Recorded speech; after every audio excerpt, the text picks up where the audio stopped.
គិនាយកដ្ឋានគយនិងរដ្ឋកោកម្ពុជាធ្វើតេស្តរោគសារធាតុញៀនលើថ្នាក់ដឹកនាំនិងមន្ត្រីរបស់ខ្លួនតាមបទបញ្ជារបស់រដ្ឋាភិបាលភ្នំពេញអគ្គនាយកដ្ឋានគយនិងរដ្ឋកោកម្ពុជានៅថ្ងៃទី14ខែមីនាឆ្នាំ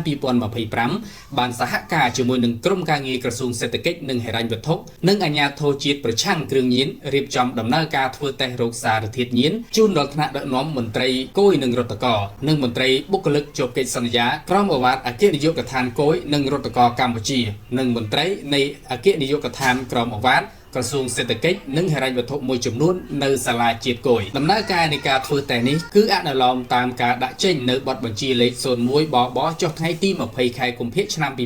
2024របស់រដ្ឋាភិបាលកម្ពុជាស្ដីពីការដាក់ចេញវិធានការម៉ឺងម៉ាត់ក្នុងការប្រយុទ្ធប្រឆាំងគ្រឿងញៀនខុសច្បាប់នៅតាមក្រសួងស្ថាប័ននិងរដ្ឋបាលថ្នាក់ក្រោមជាតិ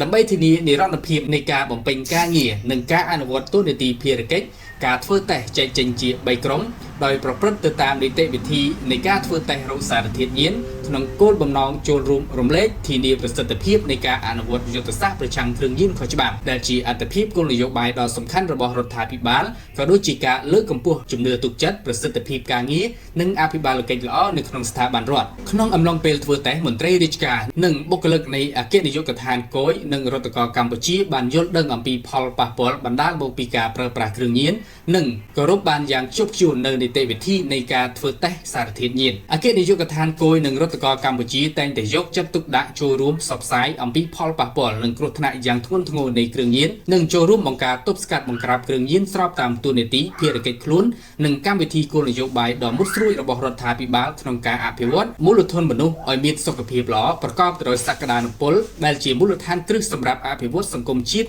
ឲ្យមានការរីកចម្រើនកាន់តែខ្លាំងក្លាមានវិបុលភាពនិងចីរភាពសូមជម្រាបជូនថានៅថ្ងៃទី17ខែមីនាឆ្នាំ2025ក៏ត្រូវរៀបចំធ្វើតេស្តលើមន្ត្រីដែលនៅសេសសល់ផងដែរ